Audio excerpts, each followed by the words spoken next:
Sexual exploitation of children is one of the most grotesque and serious crimes that exists. It's a crime which causes misery in the lives of children and families, and we all must do everything in our power to stamp it out. This is a growing problem, with abusers continuing to abuse positions of power and making greater use of technology and online spaces to hide and to commit their crimes. There were over 40,000 reports in 2023 relating to online abuse, the highest number in history, with 29,000 reports containing illegal material, primarily child sexual abuse material.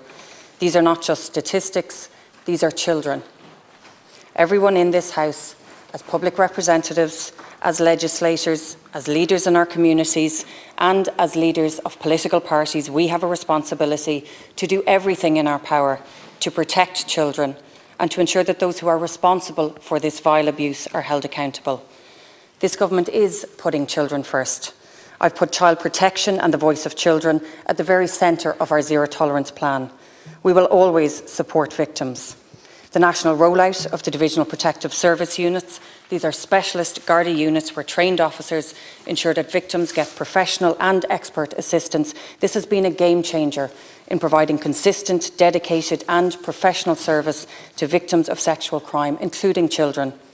The Minister for Children has pioneered the rollout of Barnhouse. This is again about providing all of the essential services and supports to children who are victims of child sexual abuse and their families, all under one roof.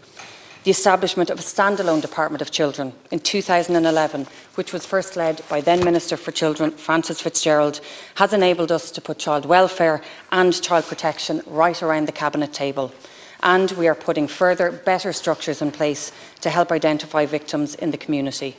Of course, we must target perpetrators and bring those who abuse children to justice. There can be no hiding place, online or offline, for anyone who commits these crimes.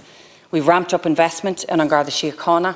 This has helped the Cybercrime Bureau, the National Protective Services Bureau, all of whom are consistently working to support victims, to identify, to investigate and prosecute perpetrators. And in the very near future, Gardaí will have more assistance in facial recognition technology and other technology to identify victims and to bring perpetrators to account. Of course, we also want to support victims in our own Irish courts.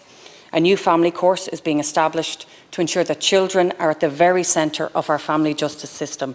Funding is in place to start a child advocate group and a project which I supported to assist children in having their voice heard in family law proceedings. All of these actions and much, much more are putting children at the very centre of the issues which impact them.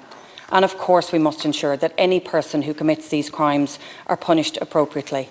To that effect, I have already committed to carrying out a review of the existing sentences for child sexual abuse and for child abuse material. We have to ensure that those who are responsible, that the sentences match the very serious nature of the crimes being committed.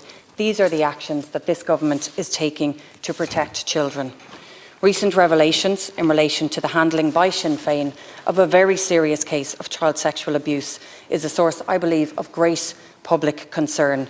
And there remain a number of unanswered questions, and I call on the leader of Sinn Féin, Deputy Mary Lou MacDonald, to provide answers to this House and indeed to the people of Ireland.